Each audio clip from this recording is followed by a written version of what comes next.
Surprise! I'm just as surprised as you are. Libby's surprised. Uh, I did not expect this to work. I've had difficulty getting online on the Friday show, um, and I had suspected that there was some form of interference because the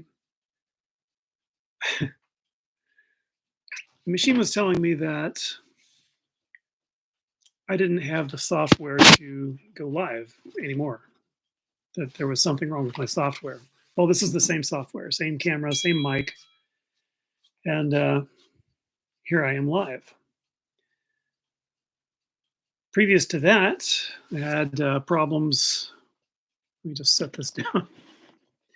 Previous to that, I had problems uh, in playback viewing, which seemed inexplicable. And I didn't. I didn't even put on my going on air makeup, and so here I am, as surprised as you are.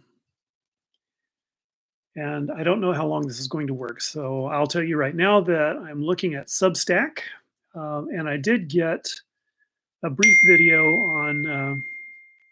Thank you for whoever showed up there. Uh, I, I did get a brief video on Blue Sky, bsky.app.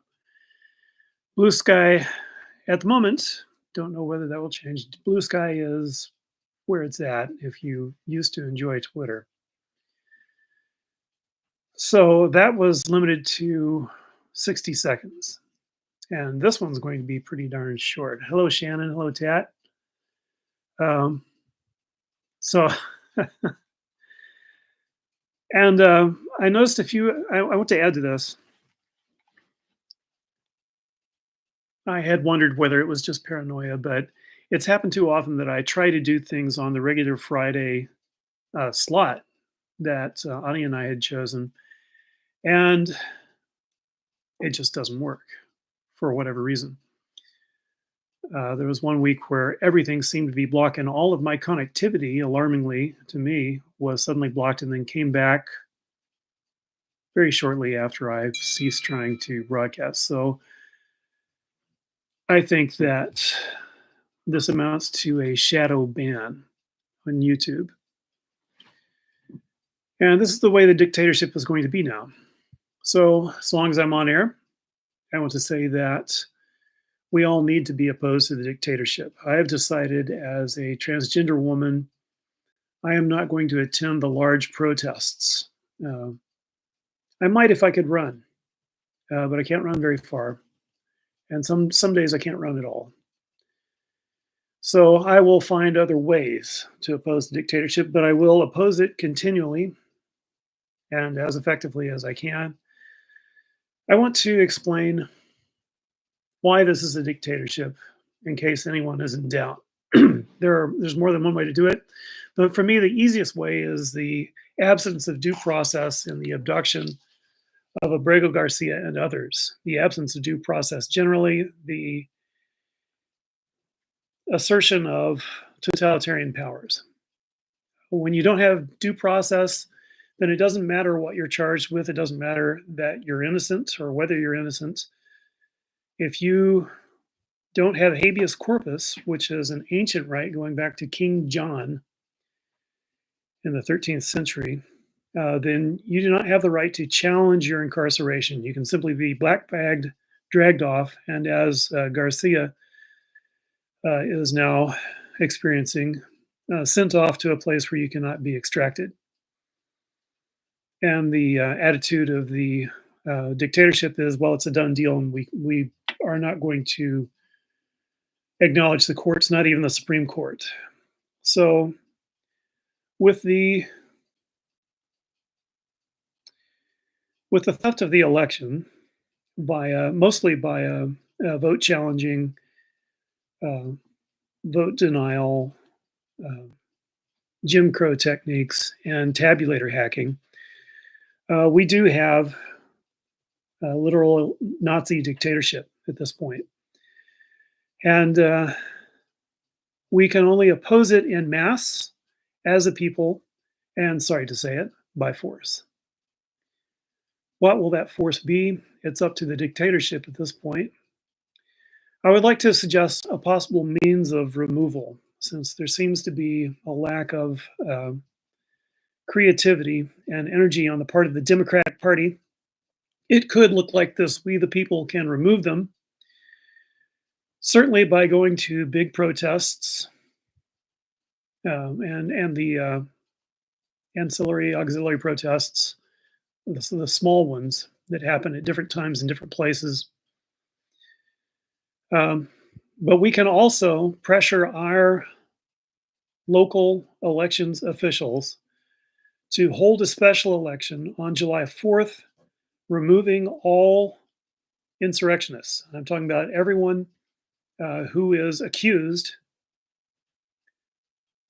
and this is how the 14th Amendment works: everyone who is accused of violating 14th Amendment Section 3, insurrection. Now, we're talking about due process, so there is an easy due process for anyone who feels that they are falsely accused if they're in Congress. They can have a two-thirds vote of both houses of Congress to cure them if they feel that they are not an insurrectionist. Done and done. If they cannot get a two-thirds vote to say, oh no, that's a silly charge, they're not insurrectionists, then they are simply out per the 14th Amendment. We must impress this on our local elections officials and hold a special election. I'm saying July 4th. It doesn't really matter when it happens, so long as it's soon, so long as it is soon. We, the people, can make this happen on a local level. We can elect people to replace all of the Republicans in Congress who participated. The phrase in the 14th Amendment is give aid or comfort. All those who give aid or comfort to the insurrection, that includes the president, the current president, the dictator. All of these people are out. As I said, they can be easily cured if they are wrongly accused. And if they are rightly accused, then we replace them. And we go to Washington with our new representatives and we say, this is our representatives, this is our Congress, here's our president. They wouldn't like that, and too bad for them.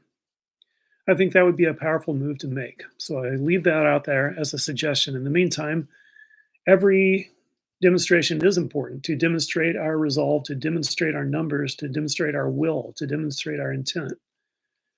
We must show in various ways that we will not accept a dictatorship. And going back to habeas corpus, habeas simply says that the authorities must show who they have, where they have them, what their names are.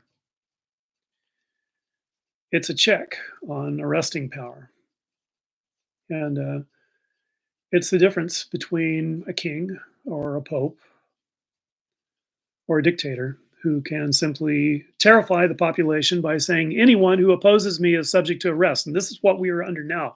Anyone who opposes Trump is subject to arrest, period. Once they're arrested, they can be charged with anything, or maybe nothing will be said. This is another aspect of terrorism. People can disappear. This is the way, sadly, American imperialism has worked. It's the way it worked in El Salvador.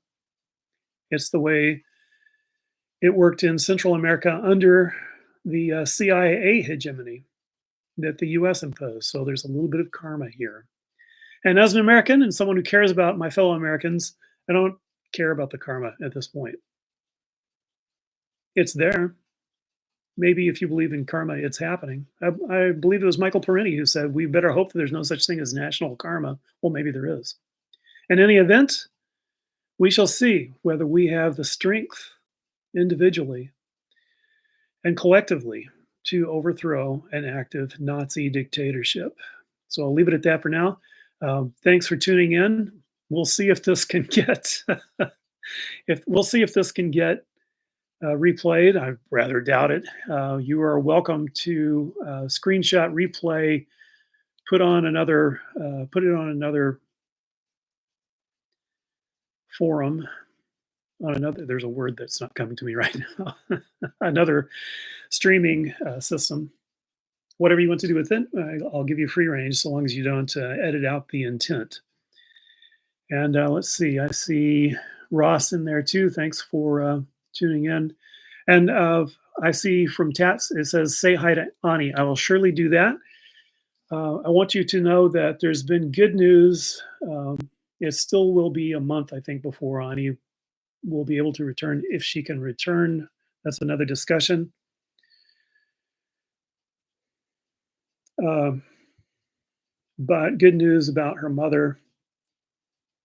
Uh, we think that the procedure that she needs can go forward now. As a matter of fact, it is scheduled for Monday. So if you're the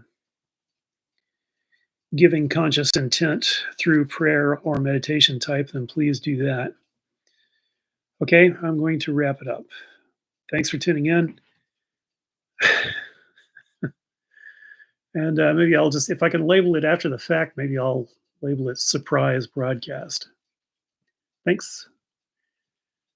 My love goes out to you and to all the ships at sea.